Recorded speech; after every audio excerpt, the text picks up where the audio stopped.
자, 살아생전에 단 한 점의 그림밖에 팔지 못한 화가가 있죠. 그리고 자살로 생을 마감한 비운의 화가. 이 작품 이름 혹시 들어보셨나요? 별이 빛나는 밤. 여기까지 들어보면 혹시 누군지 아실지 모르겠습니다. 바로 빈센트 반 고흐입니다. 자, 빈센트 반 고흐.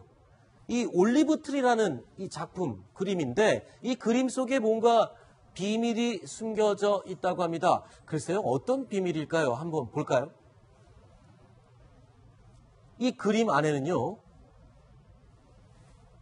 메뚜기가 그림 안에 붙어 있었던 것으로 확인이 됐습니다.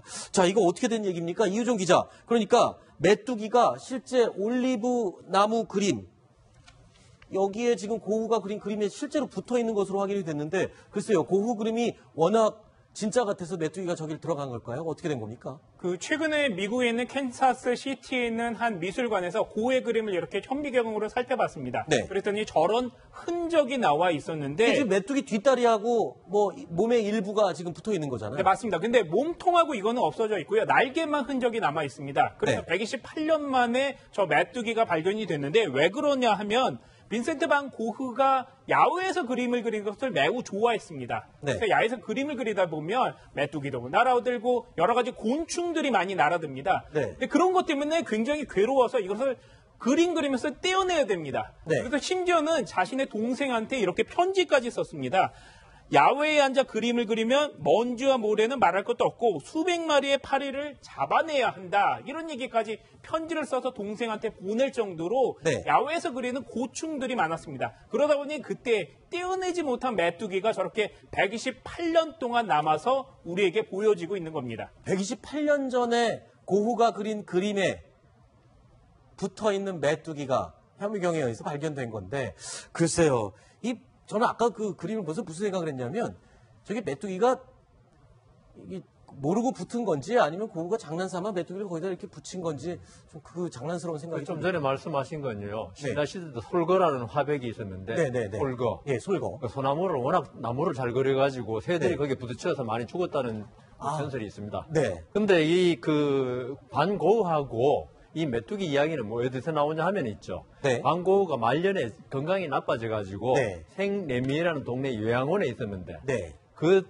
요양원에 있으면 건강이 나쁠 때는 요양원 안에서 밖을 쳐다보면서 네. 그 요양원 바로 바깥에 올리브 나무가 있었어요. 네네. 그 안에서 그린 데는 메뚜기가 있을 수가 없죠. 네. 그런데 건강이 좀 회복돼가지고 밖으로 나가서 산책을 많이 했거든. 올리브 나무 사이로. 네. 그때 아마 메뚜기가 들어간 것이다. 근데 이 반 고흐가 올리브 추리라는 그림 네, 아까 왜 그 그렇게 그림이요. 좋아하느냐? 네. 이분 아버지가 네. 목사였습니다. 네네. 근데 그 성경에 보면 올리브 나무가 뭐냐 하면은 평화의 상징이었거든요. 네. 그래서 반 고흐가 이 올리브 나무를 주제로 한 그림을 참 많이 그렸어요. 네네. 연작까지 죠 14편. 네. 그런데 그 올리브 나무를 보면서 아마 마음의 평화를 얻었다고 그래요. 네. 그런데 안타깝게도 이 올리브 나무 그리고 하면서 마음의 평화를 얻었는데 그 1년 후에 자살을 해서 과연 진짜 평화였냐? 네. 여기는 의문이 있습니다. 그러니까 저 화면에 보시는 올리브 트리라는 고흐의 작품, 고흐가 스스로 목숨을 끊기 딱 1년 전에 예. 그렸던 그림이군요. 그런 의미가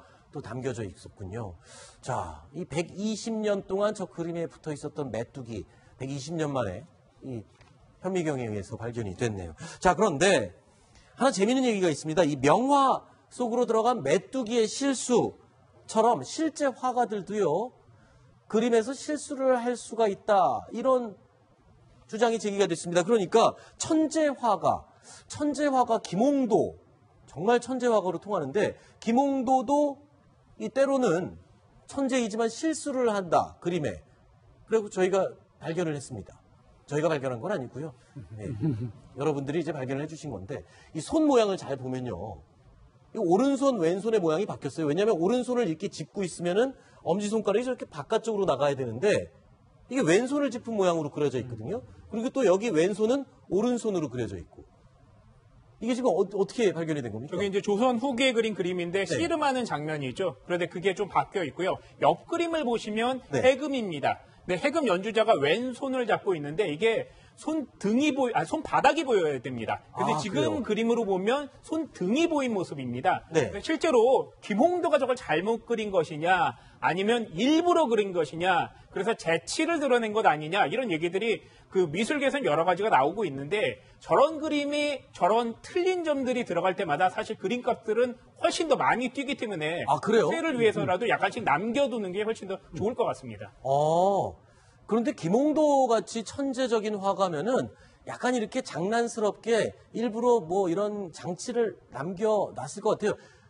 그 다빈치도 작품들에 보면은 숨겨 있는 뭐 코드가 있다, 뭐 이런 얘기들도 있잖아요. 혹시 그런 게 아닐까요? 어떻게 보세요? 제가 볼 때 네. 저런 게 위작을 방지하는 효과도 있지 않을까요? 아, 위작. 그러니까 위작하는 사람이 무심코 네. 오른손을 돌린다거나 이러면 가짜다. 네. 이렇게 할 수 있지 않을까요? 우표도 인쇄가 잘못된 게 굉장히 비쌉니다. 우표도요? 그럼요. 아, 우표도 인쇄가 잘못된 게 오히려 그렇죠. 가격이. 아주 숫자도 적지요. 네. 제가 아는 이제 현대화가 같은 경우에는 저런 거 손등 발 그릴 때 사실은 착각을 해서 그릴 때가 굉장히 많아요. 네. 본인이 나중에 보게 되면 이거 잘못됐네라고 생각을 하는데 네. 그렇게 되면 그 그림에 대해서 애착이 굉장히 생깁니다. 아. 그런데 그런 그림들은 실제로 전시회를 하면 금세 팔리는 효과가 있어서 또 아이러니한 상황들이 발생하는 것 같습니다. 그렇군요. 자, 이 빈센트 반 고흐에 붙어있는, 그림에 붙어있는 메뚜기 얘기를 하다가 우리 천재화가 김홍도 작품 얘기까지 한번 나눠봤습니다. 다음 소식도 준비되어 있습니다. 9번째 소식, 저희가 오늘 9위로 꼽은 내용인데요. 확인해 보시죠.